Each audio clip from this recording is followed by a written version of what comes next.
우리 되게 오랜만에 여기서 예배를 드리는 것 같죠? 네. 저희 5월이라 역시 가정의 달 많은 행사가 있는데, 네. 우리 오늘 오랜만에 우리 같이 예배 드릴 때는 우리 함께 서로를 축복하면서 네, 우리 예배 자리에 나갔으면 좋겠습니다. 우리 야곱의 축복 같이 부를 때 우리 손 이렇게 들어볼까요? 네. 손 들고 우리 옆에 있는 친구 선생님들 축복하면서 함께 찬양하면서 예배 자리로 나가겠습니다. 찬양하겠습니다. 너는 담장 너머로 뻗은 나무 가지에 푸른 열매처럼 하나님의 귀한 축복이 삶에 가득히 넘쳐날 거야. 너는 어떤 시련이 와도 와도 능히 이겨낼 강한 팔이 있어. 전능하신 하나님께서 전능하신 하나님께서 너와 언제나 함께 하시니 너는 하나님의 사랑 너는 하나님의 사랑 아름다운 하나님의 사랑 나는 널 위해 기도하며 내 길을 축복할 거야. 너는 하나님의 선물 사랑스러운 하나님의 열매 주의 품에 꽃 피운 우리 처음부터 해보겠습니다. 너는 담장 너머로 뻗은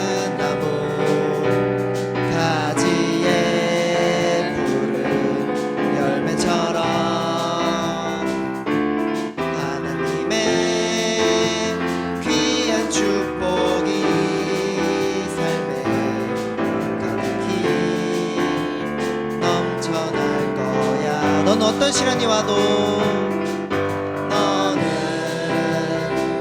어떤 시련이 와도 능히 이겨낼 강한 팔이 있어. 전능하신 하나님께서 전능하신 하나님께서 너와 언제나 함께 하시니 너는 하나님의 사랑 아름다운 하나님의 사랑 나는 널 위해 기도하며 내 길을 축복할 거야. 너는 하나님의 선물 사랑스러운 하나님의 열매 주의 품에 꽃 피운 나무가 되어줘. 네, 우리 계속해서 찬양할 때 높으신 그 하나님의 이름을 함께 박수치면서 찬양하도록 하겠습니다. 함께 찬양하겠습니다. 기뻐하며 함께 기뻐하며 함께 노래 부르리 소리 높여 할렐루야 부르리 주님 앞에 나와 찬양 드리며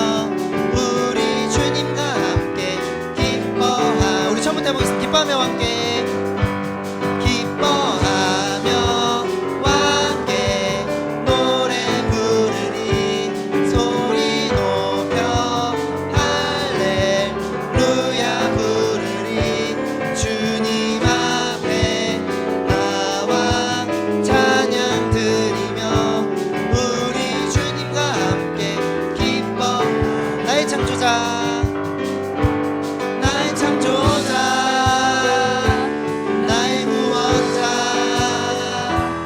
가장 귀한 나의 예수님 찬양합니다. 나의 치료자 나의 선한 목자 되신 주 예수 나의 주. 우리 처음부터 해보겠습니다. 기뻐하며 함께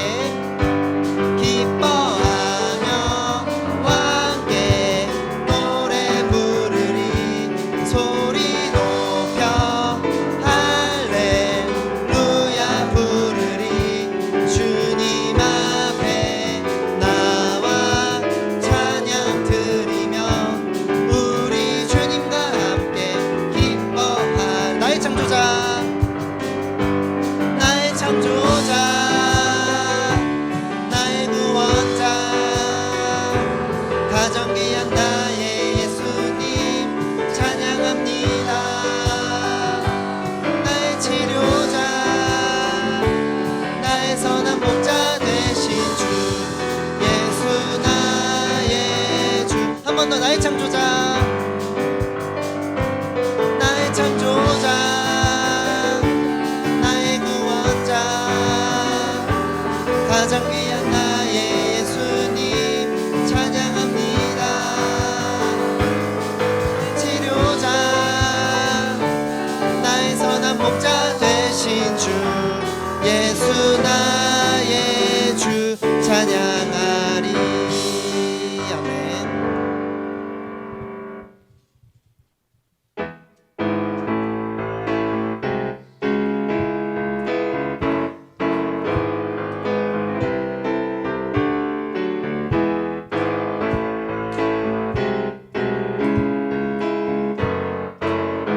우리 함께 박수 치면서 주와 같이 길 가는 것, 주와 같이 길 가는 것 즐거운 일 아닌가. 우리 주님 걸어가신 발자취. 한 번 더 주와 같이, 주와 같이 길 가는 것 즐거운 일 아닌가. 우리 주님 걸어가신 발자취를 한 걸음 한 걸음, 한 걸음 한 걸음 주 예수와 함께 날마다 날마다 우리는 걷게. 2절로 해볼게요. 어린아이 같은, 어린아이 같은 우리 미련하고 약하나 주의 손에 이끌리어 생명길로. 한 걸음 한 걸음, 한 걸음 한 걸음 주 예수와 함께 날마다 날마다 우리는. 우리 3절로 해볼게요. 꽃이 피는, 꽃이 피는 들판이나 험한 골짜기라도 주가 인도하는 대로 주와 같이. 한 번 더. 꽃이 피는, 꽃이 피는 들판이나 험한 골짜기라도 주가 인도하는 대로 주와 같이. 한 걸음 한 걸음, 한 걸음 한 걸음 주 예수와 함께 날마다 날마다 우리는 것. 한 걸음 한 걸음, 한 걸음 한 걸음 주 예수와 함께 날마다 날마다 우리는 걷겠네. 아멘. 네, 우리 이번에 마지막으로 나 오직 주를이라는 찬양을 해볼 텐데요. 아마 처음 들어보는 찬양일 텐데 우리 가사를 우리 마음속에 묵상하면서 나와 함께 해주시는, 우리와 함께 해주신 하느님을 우리 마음속에 새기면서 우리 함께 찬양하도록 하겠습니다.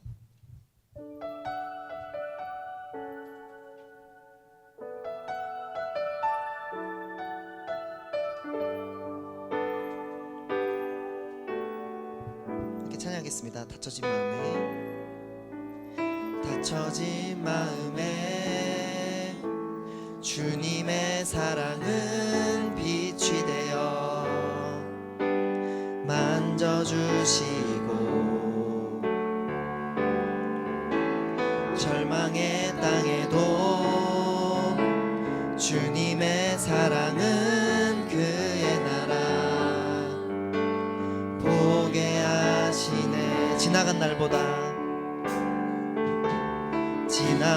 날보다 허락한 오늘의 또 새로운 은혜 주시니 영원히 빛나는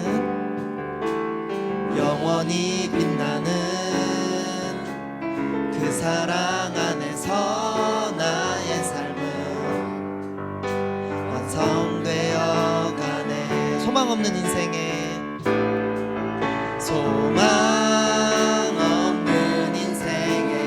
아픔 속에도 내 아버지 주님의 사랑 노래하리라. 세월 지나 세상이 끝난다 해도 나 오직 주를 찬양할. 우리 지나간 날보다 허락한 오늘에 또 새로운 은혜 주시니 영원히 빛나는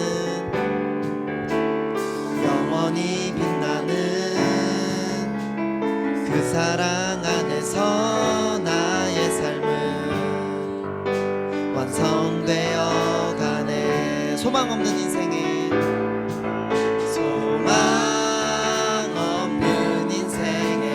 아픔 속에도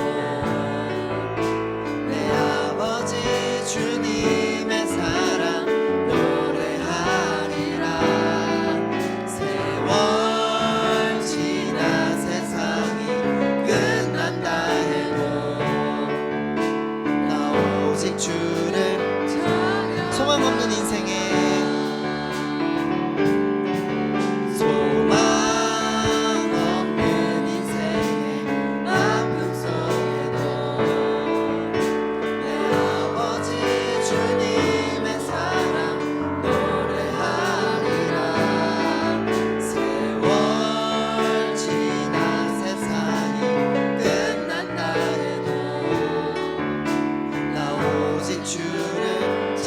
목소리로만 찬양해 보겠습니다. 소망 없는 인생의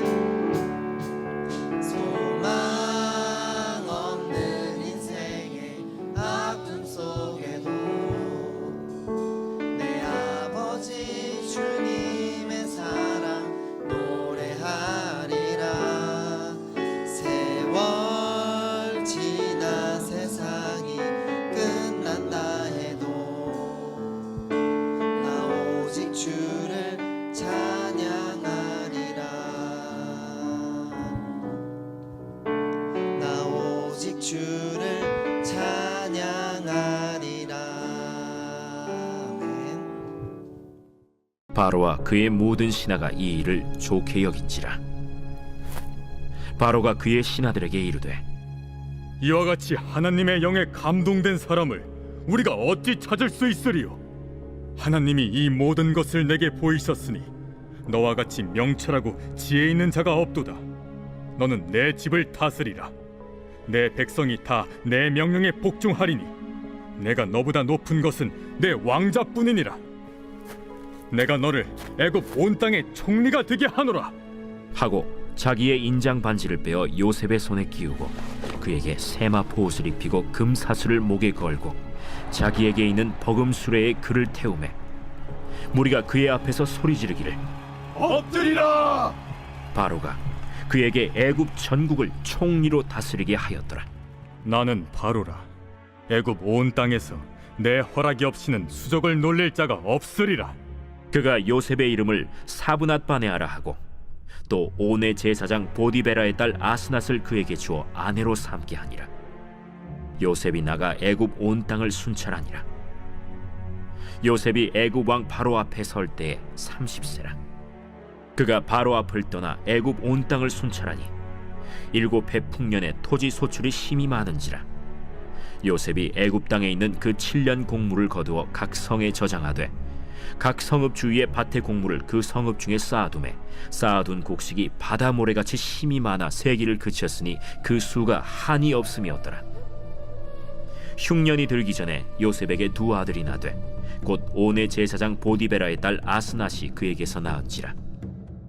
요셉이 그의 장남의 이름을 므낫세라 하였으니 하나님이 내게 내 모든 고난과 내 아버지의 온 집리를 잊어버리게 하셨다. 차남의 이름을 에브라임이라 하였으니 하나님이 나를 내가 수고한 땅에서 번성하게 하셨다. 빚어지는 중입니다 라는 제목으로 여러분과 하나님 말씀 나누도록 하겠습니다. 여러분 혹시 여러분들 중에 도자기 만들어 보신 분 계세요? 도자기 만들어 보신 분? 어디서 만들었어요? 체험학습 가서요. 여러분 학교에서 다들 이게 예전에 지점토나 찰흙 이런 거 만들어 본 적은 있죠? 그래요. 여러분들이 뭔가 만들어야지, 여러분들은 작가니까 딱 만들어야지라고 여러분이 딱 생각했을 때 여러분 머릿속에는 뭘 만들어야겠다 계획들이 있죠? 무계획으로 뭐 할 수도 있겠지만 보통은 다 계획을 가지고 만듭니다. 자, 그런데 그것을 옆에서 바라보는 사람의 입장에서는 만들어지기 전까지 그것이 작품으로 보일까요? 그냥 흙 반죽으로만 보일까요? 반죽으로만 보일 거예요. 우리의 인생도 마찬가지인 것 같아요. 하나님께서 우리를 빚어가실 때 하나님께서는 우리를 향한 계획이 있으시지만 하나님이 아닌 제3자의 눈으로 봤을 때는 저거 뭐야? 또는 내가 마침 그 빚어짐을 지금 당하고 있는 찰흙과 같은 그런 상황일 때 나 지금 어떻게 되고 있는 거지? 나 그냥 뭉툭한 초라한 반죽 덩어리 아니야? 그런 생각이 들 때가 왜 없겠습니까? 아무런 모양도 설계도 보이지 않습니다. 치대고 뭉쳐지는 과정을 보고 있으면 때로는 그것이 너무나 비참하기도 하고 우스꽝스럽기도 해요. 막 쪼물딱쪼물딱 되다가 이건 좀 잘못된 것 같은데 너무나 그 모습 자체가 때로는 얼마나 처량해 보이기도 합니까? 근데 이 그 반죽을 가지고 무언가를 만들 사람은 계획이 있다라는 거예요. 어떻게 만들어질지 계획이 있기 때문에 오늘도 그 반죽을 치대고 있다라는 거죠. 그래서 애써서 원하는 모양으로 만들기 위해서 여러분 얼마나 많이 여러분 문대고 빚고 해야겠습니까? 하나님의 작품을 만들 때 그런 과정들, 오늘 이 요셉의 삶을 통해서도 우리는 그걸 볼 수 있습니다.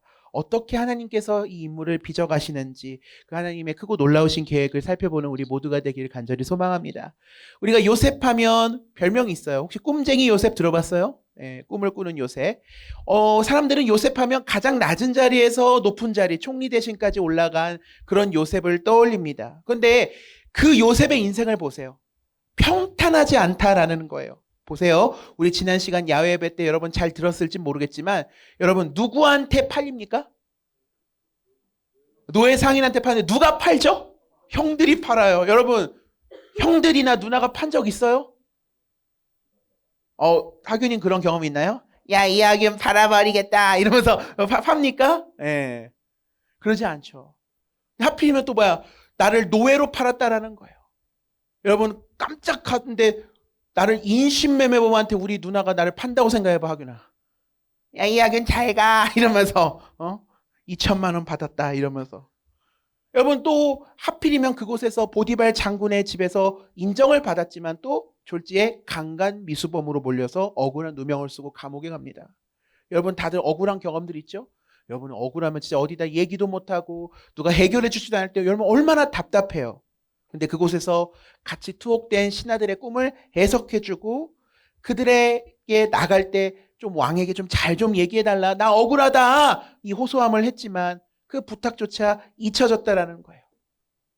여러분 정말 이 인생이 얼마나 가슴 아픕니까? 누군가에게 잊혀진다는 것도 참 슬픈 일이죠.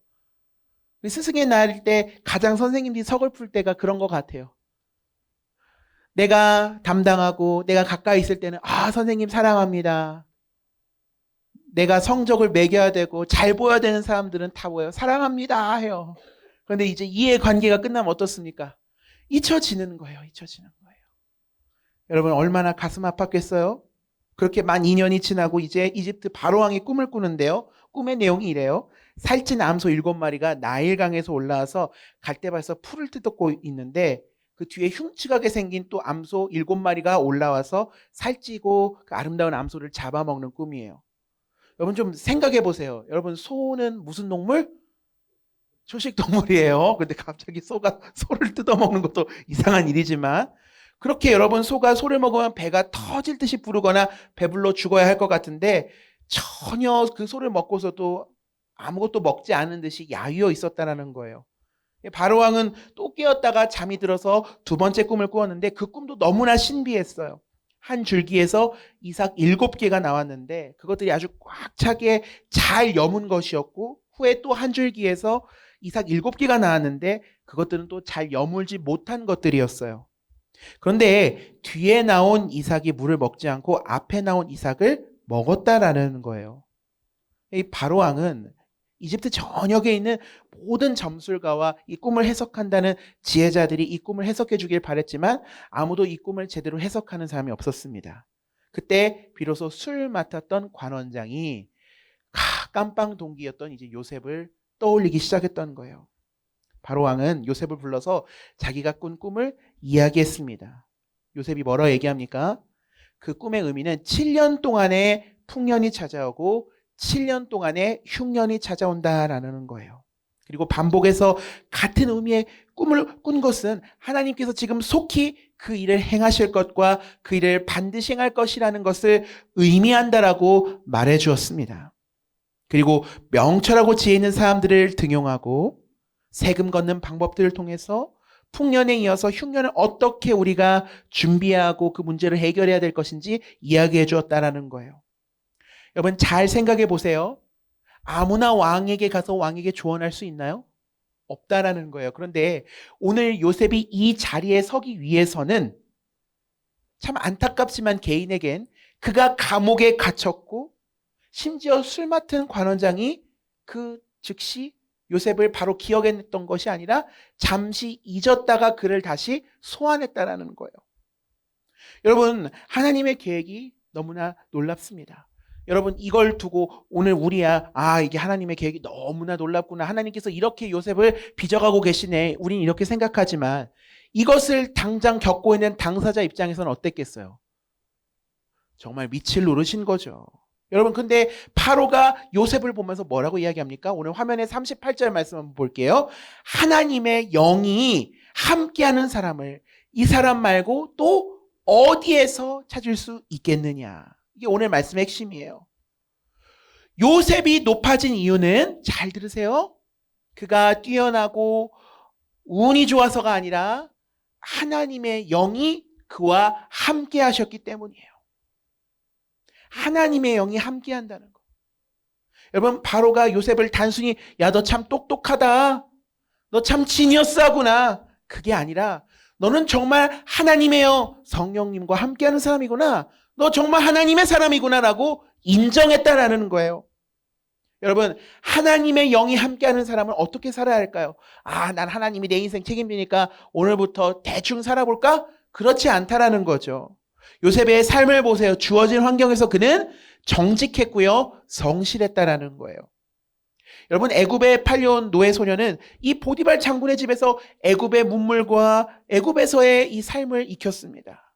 억울하게 감옥에 갇혔을 때에도 그 시간조차 여러분 억울한데 거기서 그냥 신세한탄하면서 좌절한 것이 아니라 자기 인생을 파괴하지 않고 자기 인생을 아름답게 경영해 갔어요. 중요합니다, 여러분. 내 삶에 위기가 찾아오고 내 인생이 막 요즘 드라마 제목처럼 전부 다 무가치함과 서로 싸우고 있다고 하는데 그 와중에서 여러분 우리가 해야 될 건 뭡니까? 여러분의 인생을 좌절과 분노로 파괴하지 않는 거예요. 이게 중요합니다. 하나님의 사람은 하나님께서 주신 꿈이 있죠.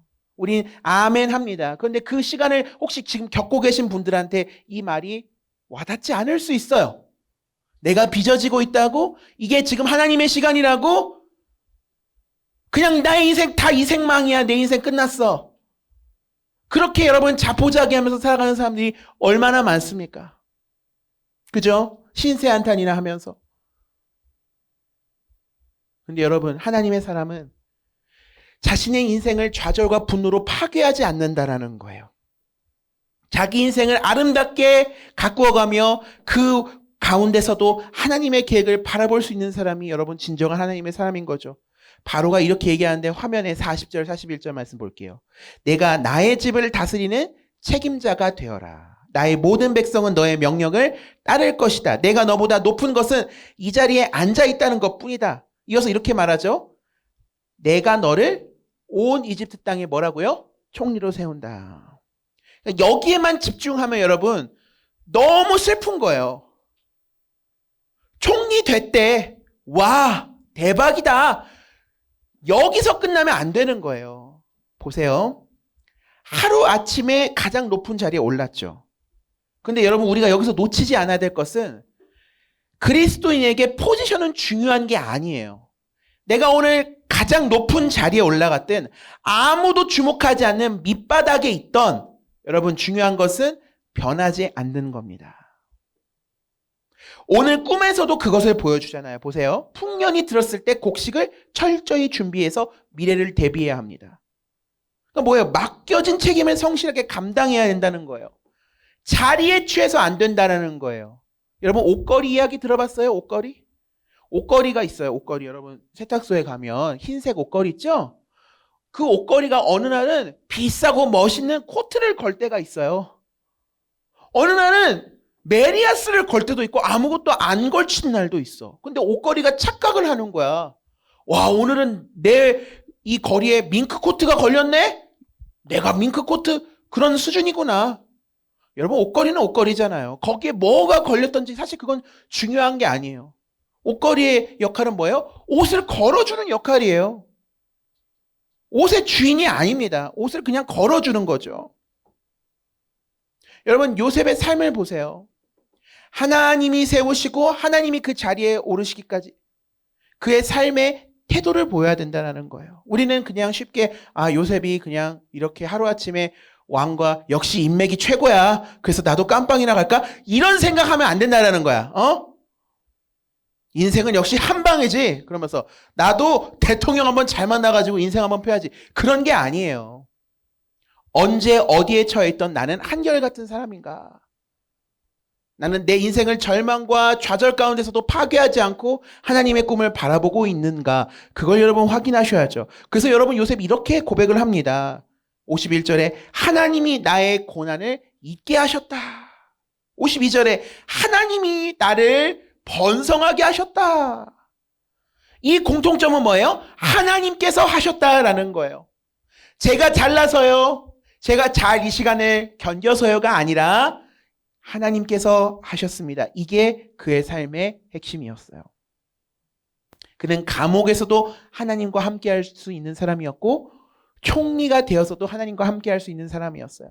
환경이 바뀌어도 중심은 변하지 않았다는 거죠. 그러니까 하나님께서 더 큰 일을 맡기실 수밖에 없다라는 겁니다. 여러분들 가운데 내가 나 이런 대접 받아야 될 사람이 아닌데 나 너무나 지금 초라하고 낮은 자리에 있는 것 같아. 또는 내 앞에 억울하고 답답한 상황이 계속 펼쳐지는 분들도 계실 거예요. 여러분 저도 그렇습니다. 근데 여러분 중요한 것은 하나님은 여러분이 어디 계시든지 어떤 대우를 받든지 여러분 명함과 직함에 어떤 것이 붙어 있든지 간에 지금도 여러분과 동일하게 함께하고 계신 분이라는 거예요. 낮은 자리에 계실 때도 나의 하나님인 거고 나를 쓰시고 높은 자리에 올려주셨을 때도 나의 하나님이신 거죠. 하나님께서 당신의 사람들을 사용하실 수 있을 만한 그릇으로 빚어가신다라는 겁니다. 여러분 요셉 역시 그의 삶을 통해서 13년 동안이나 하나님께서 쓰실 만한 그릇으로 하나님께서 그를 빚어가셨다라는 거예요. 그리고 거기에 하나님이 채우신다라는 거죠. 여기서 여러분 중요합니다. 이 지점에서 우리가 이미 무엇을 이루었거나 어떤 권세나 어떤 자리에 서 있는 사람도 반드시 기억해야 하는 게 있어요. 내가 무언가를 이루었을 때 우리는 흔히 이런 생각을 많이 하죠. 내가 열심히 노력한 거야. 나처럼 노력한 사람이 어디 있겠어? 근데 목사님이 짧은 인생을 살아보니까 여러분 열심도 중요한데요. 기회는요. 내가 열심히 했다고만 꼭 찾아오는 것이 아니더라고요. 자, 이것은 제가 만든 주차장 이론인데요. 주차장 이론. 제가 아는 분 중에 여러분 박사학위를 받는 사람의 꿈은 뭘까요? 교수가 되는 거예요. 교수가. 근데 교수가 전임 교수가 못 되면 시간 강사라는 걸 해요. 아니면 이제 연구원이라고는 그럴싸한 이름을 주지만 그냥 죄송해요. 잡일하는 거예요. 저도 그런 일을 해봤기 때문에. 어떤 그 만화에서 그런 내용이 있더라고요. 대학원생 조교가 무슨 뜻이야? 이거 편집해야 될까? 그러니까 교수 따까리 이렇게 나오더라고요. 근데 제가 아는 분 중에 굉장히 어떤 훌륭한 분이 계셨어요. 박사학위도 있고 1년에 논문을 몇 편씩 쓰시는 아주 훌륭한 분이에요. 그런데 이분은 매번 전임 교수 자리에 빈번히 떨어지고 제가 알기로 지금도 안 된 걸로 알고 있어요. 그래서 제가 그 선생님께 이런 말씀을 드렸습니다. 아주 수년 전인데 제가 어떤 이런 비유가 생각나는지 몰라요. 선생님, 인생은 주차장 같습니다. 그게 뭐예요? 하니까 내가 아무리 운전을 잘해도 주차하려고 갔는데 그 자리에 차가 다 꽉 차 있으면 주차할 수 있어요? 없어요? 없어요.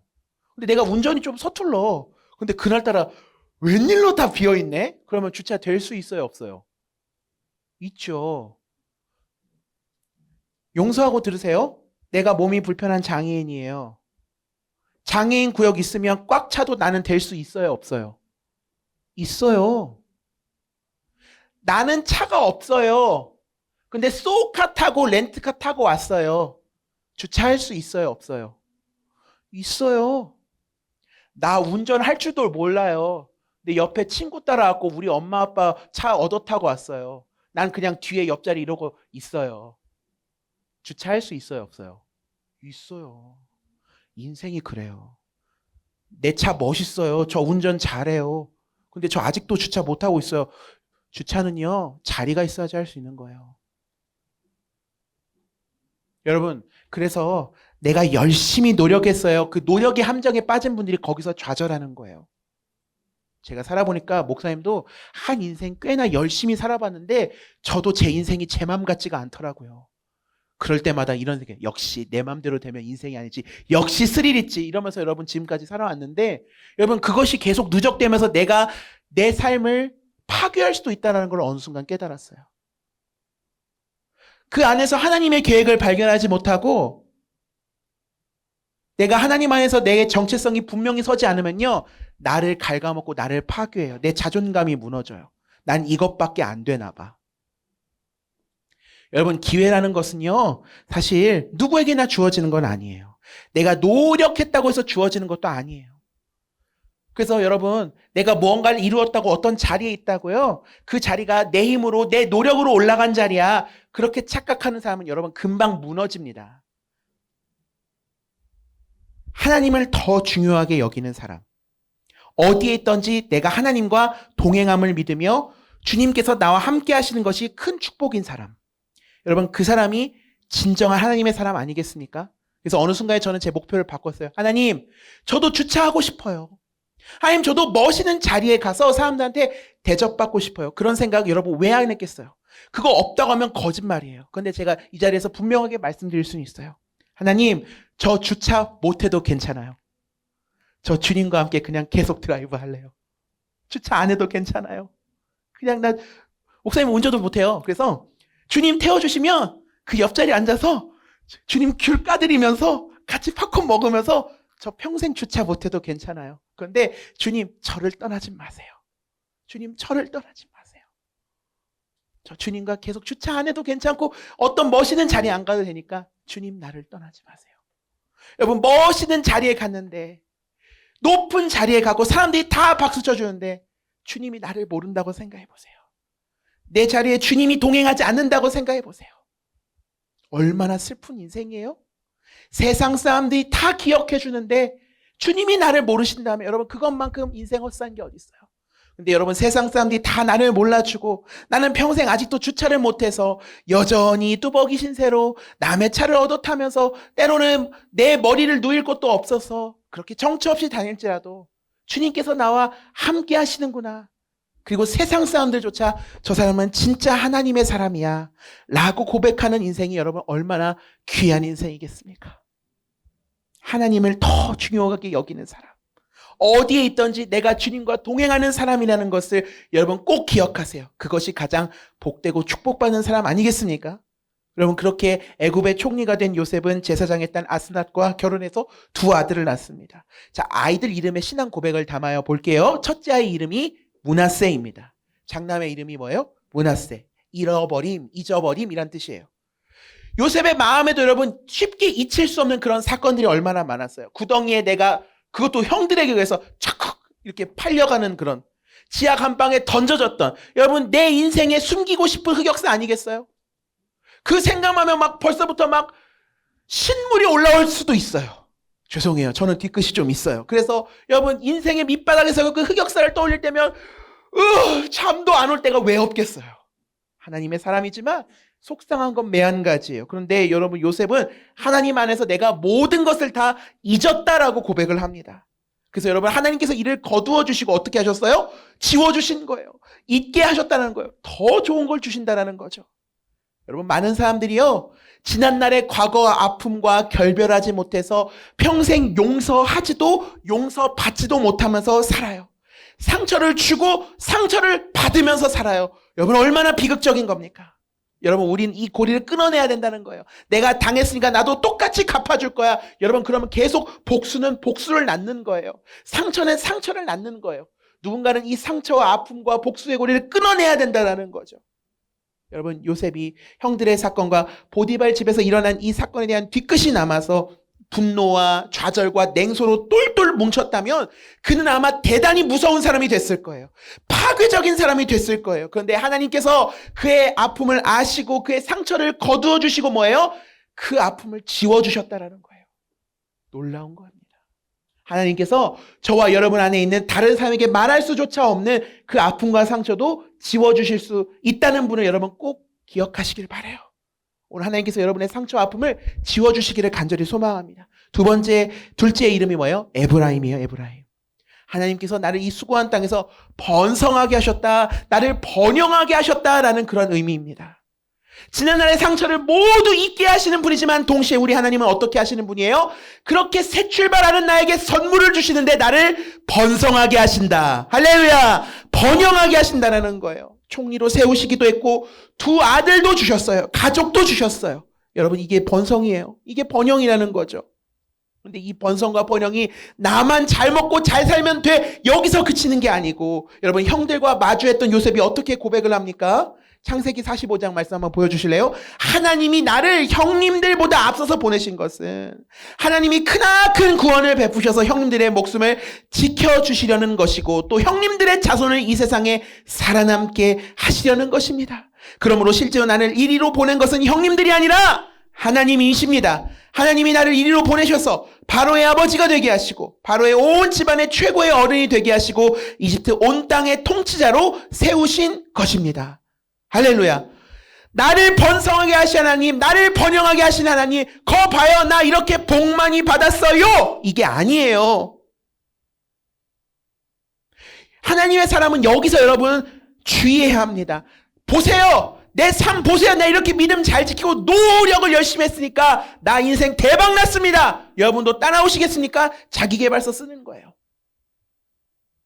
나 이렇게 복 많이 받았잖아요. 근데 그게 뭐예요? 교만이에요. 요셉이 하나님께 쓰임 받을 수 있었던 건 뭡니까? 그의 고백을 보면 이 번영이 나만을 위한 번성과 번영이 아니라 하나님께서 주신 건데 하나님께서 또 다른 영혼들을 살리시려고 온 가족을 구원하시고 온 열방을 구원하실 계획으로 하나님께서 나를 이리로 보내신 것 아니겠습니까? 라고 간증하는 거예요. 이 번영은 어떤 번영인가? 나만 잘 먹고 잘 사는 내 호주머니나 채우는 번영이 아니라 뭐예요? 온 열방과 영혼을 살리는 번영이었다라는 거예요. 그래서 요셉의 창고가 있는 거 아니겠습니까? 여러분에게 허락된 작은 은사와 탤런트가 있을 겁니다. 하나님께서 물질의 은사를 주신 분도 계세요. 여러분 저는 재력도 은사라고 봐요. 여러분 돈도요. 돈 잘 버는 분들 있죠? 은사예요. 은사래요. 저는 제가 봤을 때 은사입니다. 노래 잘하는 분 은사예요? 은사 아니에요? 은사입니다. 악기를 잘 다루고 공부를 잘 하시는 분들, 손재주가 좋으신 분들, 또 다른 사람의 말을 잘 경청하고 들어주시는 분들, 운전을 잘 하시는 분들, 운동을 잘 하시는 분들 다 은사예요. 하나님 주신 선물이에요. 여러분 그 은사가 여러분만을 위해서 쓰이고 있습니까? 아니면 하나님 나라를 위해서 아니면 세상을 이롭게 하기 위해 다른 사람들 누군가의 한 영혼을 살리기 위해서 쓰임받고 있습니까? 나 혼자 영광 받을 거야 또로롱 똥똥똥 여러분 여기에서만 그치고 있는 거예요? 아니면 누군가를 살리는 데 나아가고 있는 거예요? 이걸 잘 보셔야 돼요. 하나님의 사람과 세상 사람 차이 남들이 봤을 때 똑같은 사람이야. 저 사람도 능력 있고 이 사람도 능력 있어. 그런데 누군가는 이 능력으로 내 호주머니만 채워. 와 오늘 또 내 지갑은 더 두꺼워지고 있네. 그런 사람이 있는가 하면 누군가는 하나님 주신 재능과 은사로 영혼을 살리고 있어요. 누군가를 회복시키고 넘어지는 사람을 일으켜 세우고 누군가를 먹이고 있더라고요. 전 여러분의 인생이 누군가를 살리고 먹이고 주님께로 이끄는 인생이 되길 간절히 소망합니다. 여러분, 그게 하나님의 사람의 특징인 거예요. 나만 잘 먹고 잘 사고 나만 잘 되면 돼. 여러분, 오늘 이 고백을 보세요. 하나님께서 더 많은 이들을 이롭게 하시기 위함이요. 내 은사 또한, 내 번영 또한, 내가 누리고 있는 이 포지션과 자리 또한 뭐예요? 하나님의 살아계심과 그분의 영광을 나타내기 위한 자리입니다. 이 고백이 있어야 된다는 거죠. 예배팀 준비해 주시고요. 그의 삶을 보세요. 오늘 우리는 빚어지고 있는 중입니다 라고 이야기를 하고 있지만, 이게 지금 우리가 봤을 때는 빚어지고 있고 하나님의 놀라운 크신 계획처럼 우리는 지금 당연히 받아들이지만, 이걸 그 당시에 겪고 있는 당사자 입장에서는 어땠을까요? 도저히 빠져나올 수 없는 인생의 밑바닥이죠. 심지어 내가 하나님께 버림받았나, 저는 이런 생각도 들었을 것 같아요. 인생이 다 끝난 것과 같은. 근데 여러분, 그때 우리도 역시 좌절과 두려움과 분노를 겪을 수 있어요. 저는 분노가 나쁘다고만 보지 않습니다. 좌절할 수 있어요. 무너질 수 있어요. 서운할 수 있어요. 근데 여러분, 거기에 매여 있으면 안 된다라는 거예요. 그러면 어떻게 돼요? 내가 내 삶을 내가 파괴해버려요. 또 누군가를 내가 파괴해버려요. 무서운 거 아닙니까? 복수가 복수를 낳는 것처럼 상처가 또 상처를 낳고, 그렇게 해서 높은 자리에 가면 뭐예요? 그렇게 해서 높은 포지션에 오르면 뭐예요? 그러면 또 사람들한테 내 성공 공식 들이댈 거예요. 나 이렇게 해서 잘나서 성공했다. 나 노력 많이 했어. 너희들은 뭐야? 패배자, 루저, 찌질이. 세상에서 그렇게 나아가는 거예요. 그러니까 복을 받고도 그게 하나님으로부터 온 것을 고백하지 못하는 사람은 뭐예요? 내 주머니만 계속 채우면서 사는 거예요. 남한테 10원 한 장 주는 게 아까워요. 남한테 1,500원짜리 아메리카노 한 잔도 못 사주는 사람이 되는 거예요. 진짜 불쌍한 사람이 되는 거예요.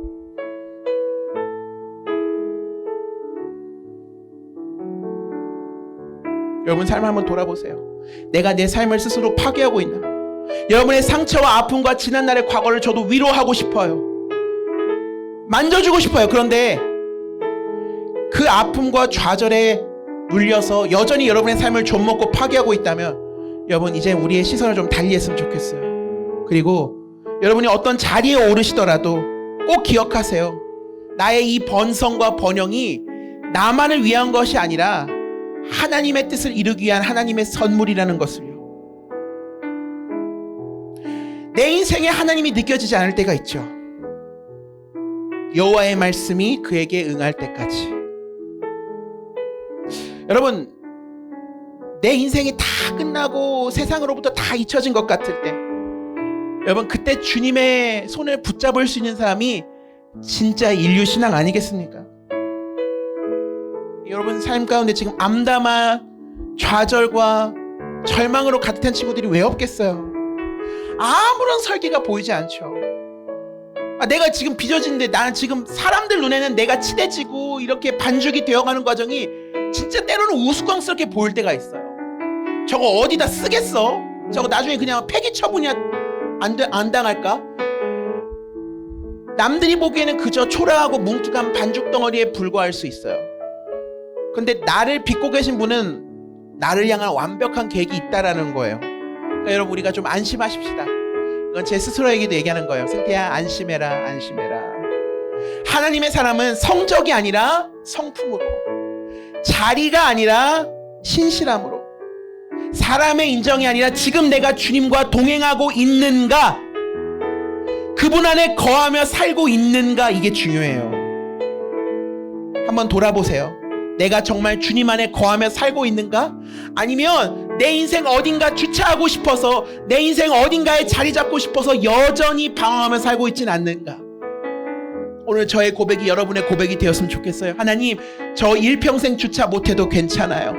하나님, 저는 운전도 못해요. 하나님, 저는 어디 몸 하나 제 가눌 공간도 없어요. 그런데 주님 계시면 괜찮습니다.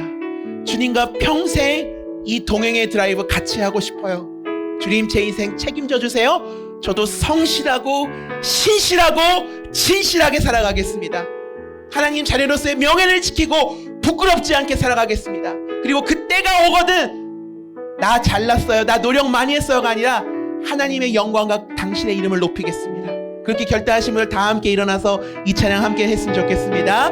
나의 안에 거하라, 나의 안에 거하라, 나는 내 하나님. 오늘 주님이 여러분에게 말씀하십니다. 환난 가운데 너를 지키는 자라, 두려워하지 말라, 내가 널 도와주. 놀라지 마세요. 놀라지 말라 내 손. 우리 처음부터 다시 한번 고백합니다. 나의 안에 거하라, 나의 안에 거하라, 나는 내 하나님이니 모든 환난 가운데. 여러분 옥에 갇힌 것만 같으세요? 구덩이에 빠진 것만 같으세요? 두려워하지 마십시오. 내가 널 도와줄 거야. 놀래지 마. 내가 내 손을 잡아줄 거란다. 오늘 이 고백이 여러분 우리 모두의 고백이 되길 바랍니다. 내가 너를 지명하여 불러나니 너는 내 것이라. 주님께서 여러분들을 부르셨어요.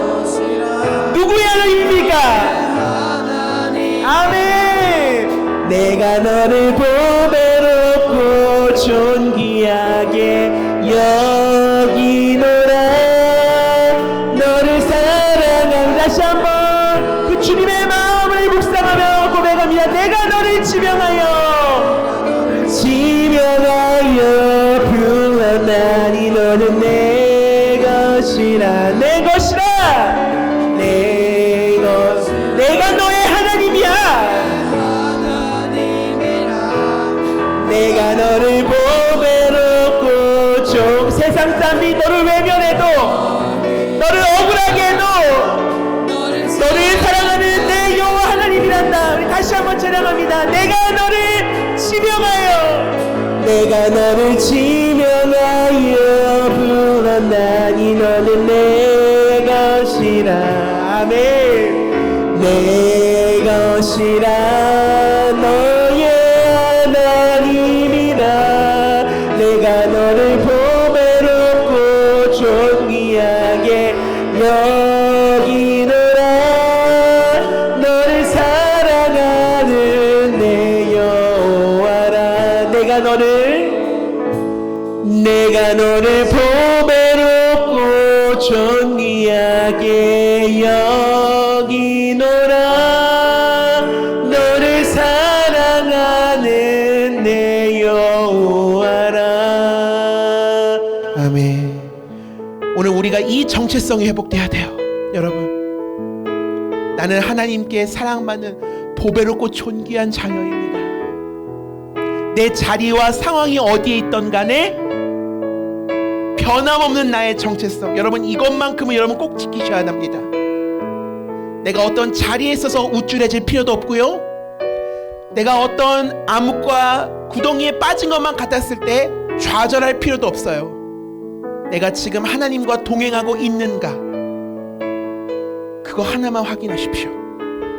주님, 구덩이와 같은 감옥, 어두운 터널 가운데서도 요셉과 함께 하셨던 주님을 오늘 우리가 바라보았습니다. 주님, 지난날 아픔을 잊게 하시는 므낫세의 하나님을 신뢰합니다. 우리를 반드시 선한 길로 이끄시고 번영케 하시는 에브라임의 하나님도 기대합니다. 주님, 우리가 어떠한 자리가 나의 목표가 되지 않게 하시고, 내가 어떤 자리에 있든지 하나님의 영으로 감동된 사람, 성령 충만한 사람으로 살아가게 하여 주시옵소서. 눈에 보이는 성적이 아니라 성품으로, 자리가 아니라 신실함으로, 사람의 인정이 아니라 주님과 동행함으로 살아가는 당신의 귀한 모든 아들과 딸들이 되게 하여 주시옵소서. 이제는 우리 구주 예수 그리스도의 크신 은혜와 하나님 아버지의 무한하신 사랑과 성령님의 감동과 마위로 충만케 하시는 교통의 역사가 성적이 아닌 성품으로, 자리가 아닌 신실함으로, 인정이 아니라 동행함으로, 하나님의 영, 그분의 영이 함께하는 성령 충만한 사람으로 살아가기로 결단하는 여기 모인 당신의 귀한 모든 자녀들 위해 지금부터 영원토록 함께 하시옵기를 간절히 축원하옵나이다. 아멘.